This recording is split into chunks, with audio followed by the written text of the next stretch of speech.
अस्सलामुअलैकुम नाज़रीन, एक बार फिर आपका हमारे YouTube चैनल में इस्तकबाल है। आप देख रहे हैं हमारा YouTube चैनल ATR उर्दू। आज हम आपके सामने हाजिर हुए हैं एक नए वीडियो के साथ। अगर आपने अभी तक हमारा YouTube चैनल सब्सक्राइब नहीं किया है तो हमारा YouTube चैनल प्लीज़ सब्सक्राइब करें और पास ही बेल आइकन को क्लिक कर दें ताकि हमारी आने वाली वीडियो सबसे पहले आपको मिले। आज का हमारा टॉपिक है मिर्ज़ा फ़रहतुल्लाह बैग।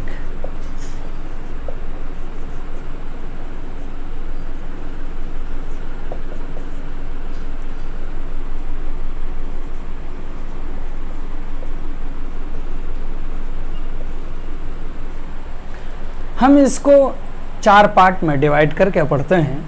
पहला है पैदाइश, दूसरा तालीम व तरबियत, तीसरा हयात व खिदमात, चौथा है वफ़ात। हम अब तफसील से उसके बारे में जानते हैं। मिर्ज़ा फ़रहतुल्लाह बैग की पैदाइश दिल्ली में हुई। मिर्ज़ा हशमतुल्लाह बैग के बेटे मिर्ज़ा फ़रहतुल्लाह बैग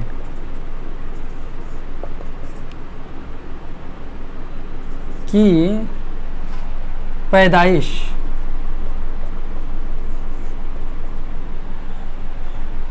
मोहल्ला चूड़ीवालान दिल्ली में 1885 ईस्वी को हुई। अभी सिर्फ 10 दिन के हुए थे कि इनके वालिदा का इंतकाल हो गया, जिनका नाम है मुशर्रफ जहां बेगम। तो इनकी पैदाइश 1885 ईस्वी में हुई, लेकिन तज़किरा नवेसों ने इनकी तारीख़ पैदाइश कुछ और लिख दी है। तज़किरा नवेसों के मुताबिक मिर्ज़ा फ़रहतुल्लाह बैग कब पैदा हुए, तब ये आपको कहना है कि 1883 ईस्वी में, उस कंडीशन के साथ सही है, वरना फिर मिर्ज़ा फ़रहतुल्लाह बैग की पैदाइश के सिलसिले में 1885 सही है। आप ये याद कर लेंगे कि 1885 ईस्वी में मिर्ज़ा फ़रहतुल्लाह बैग पैदा हुए। अब है यहाँ दूसरा पार्ट कि तालीम और तरबियत। इनकी वालिदा मुशर्रफ जहां बेगम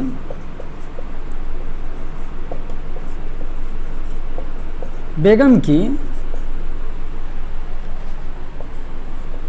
वफ़ात हो गई थी सिर्फ उनकी पैदाइश के 10 दिन बाद।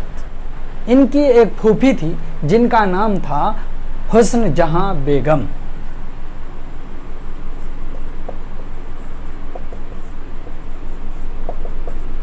मिर्ज़ा हशमतुल्लाह बैग की बहन और मिर्ज़ा फ़रहतुल्लाह बैग की फूफी परवरिश की। इन्होंने अच्छी तरह से अपनी निगरानी में उनकी परवरिश की है और उनको तरबियत दी। हज़रत निज़ामुद्दीन औलिया, जो एक बहुत बड़ा दरगाह है, वहाँ पर मिर्ज़ा फ़रहतुल्लाह बैग को मौलवी क़मरुद्दीन ने कलाम पाक पढ़ाया। मुशर्रफ जहां की वफ़ात के बाद हुस्न जहां बेगम फूफी ने परवरिश की और मौलवी क़मरुद्दीन से रस्म बिस्मिल्लाह खानी हुई। सैयद वलीउल्लाह ने इनकी रस्म बिस्मिल्लाह की और मौलवी क़मरुद्दीन से कलाम पाक पढ़ा। उसके बाद ये गवर्नमेंट हाई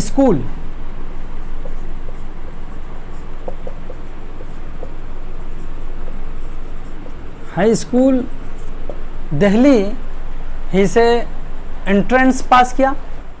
सन 1901 ईस्वी में हिंदू कॉलेज में दाखिला लिया।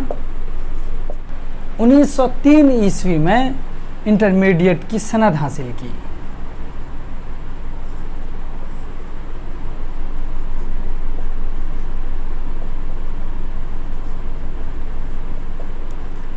सनद यानी डिग्री ली,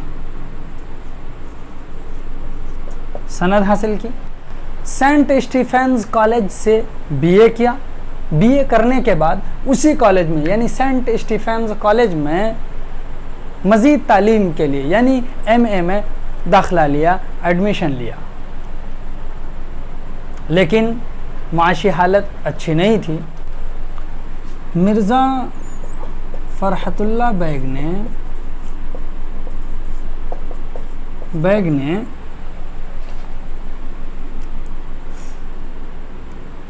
गवर्नमेंट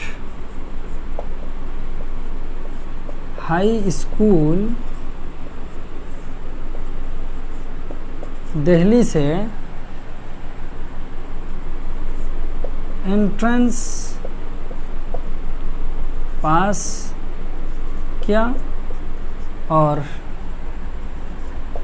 हिंदू कॉलेज से इंटरमीडिएट की सनद हासिल की। फिर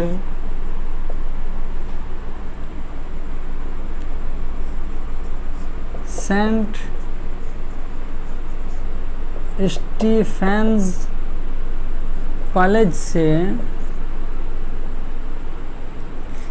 बीए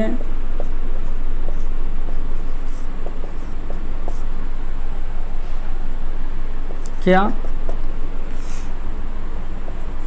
एमए में दाखिला लिया, लेकिन माशी तंगी की वजह से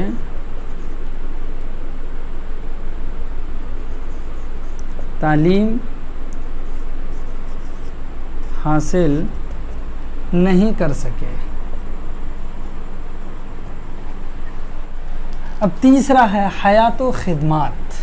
अब हम इसके सिलसिले में बात करेंगे कि उनकी ज़िंदगी कैसी है और उन्होंने क्या क्या काम अंजाम दिए। जैसा कि आपको अभी मालूम हुआ कि मुआशी तंगी की वजह से उन्होंने अपनी तालीम नाक़िस छोड़ दी। एमए में दाखिला लिया लेकिन तालीम हासिल नहीं कर सके, तो वहाँ से उन्होंने तालीम छोड़ करके हैदराबाद का सफ़र किया।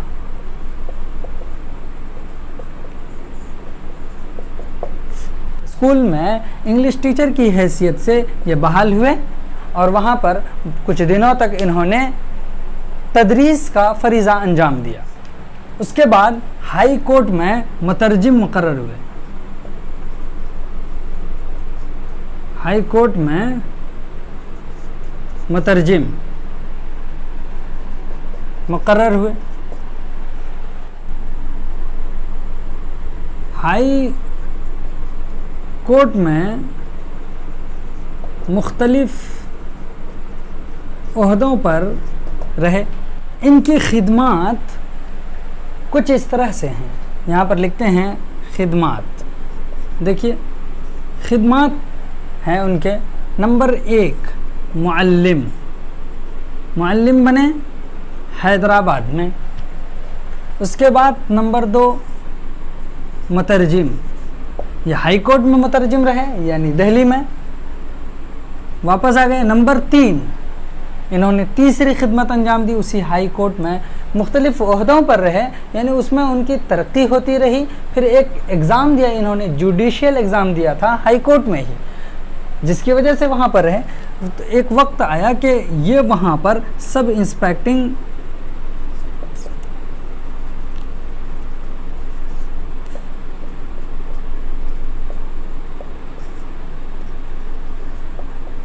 अफसर बने, सब इंस्पेक्टिंग अफसर बने। उसके बाद इसी ओहदे से सुबुकदोश हुए, रिटायरमेंट इसी ओहदे से लिया है। 1939 ईस्वी में ये ओहदा हासिल किया, फिर 1942 में इसी ओहदे से सुबुकदोश हुए, रिटायरमेंट लिया। अपने मुलाजमत के दौरान इन्होंने बहुत सारी तहरीरें अपनी यादगार छोड़ी हैं, कई किताबें इन्होंने तसनीफ़ की और बहुत सारे काम किए। ऐसे हैं इनके कि इन्होंने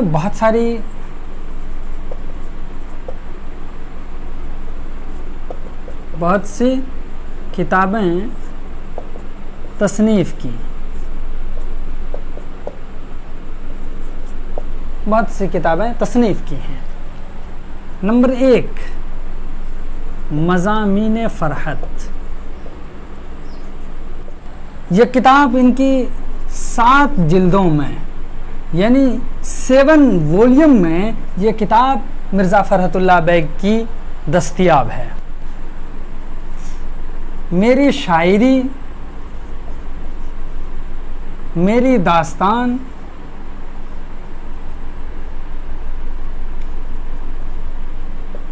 दीवाने यकीन, दीवाने नज़ीर,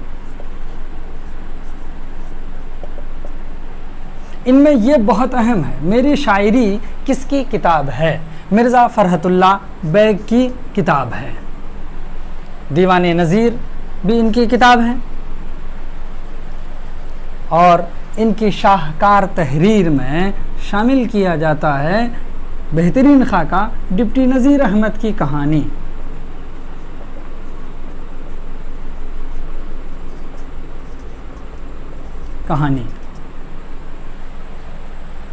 चलिए थोड़ा सा इस किताब के बारे में जान लेते हैं। जो पहला खाका तसव्वुर किया जाता है, मिर्ज़ा फ़रहतुल्लाह बैग की शोहरत का सारा दारोमदार यानी श्रेय इसी खाके को जाता है।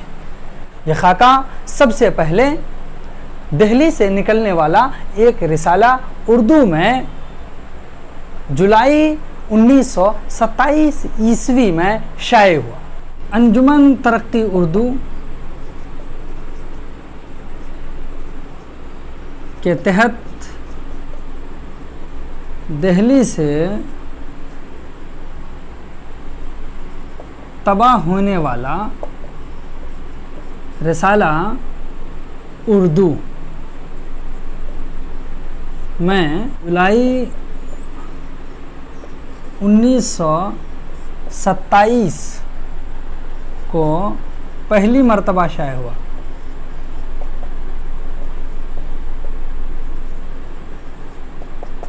हुआ।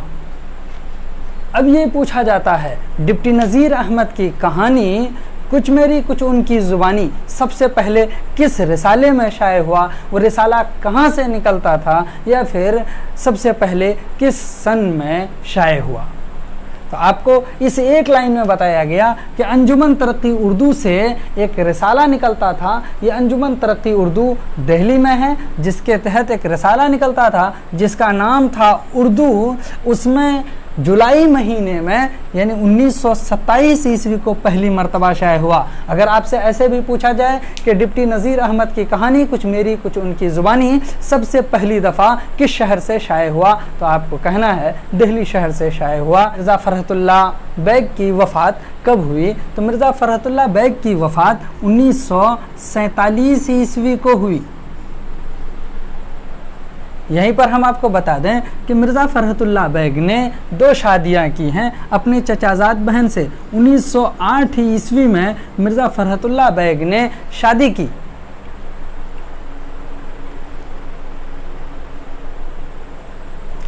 नसीमा सुल्ताना और हमीदा सुल्ताना से। जब नसीमा सुल्ताना दैत कर गई, वफ़ात पा गई, तो उन्होंने हमीदा सुल्ताना से यानी उनकी छोटी बहन से शादी की। 2 शादियां मिर्ज़ा फ़रहतुल्लाह बैग ने की हैं।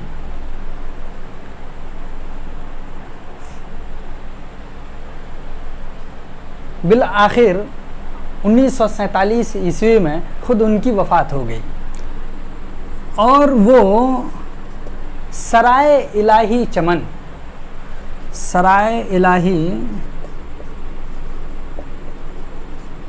चमन में मदफून हैं।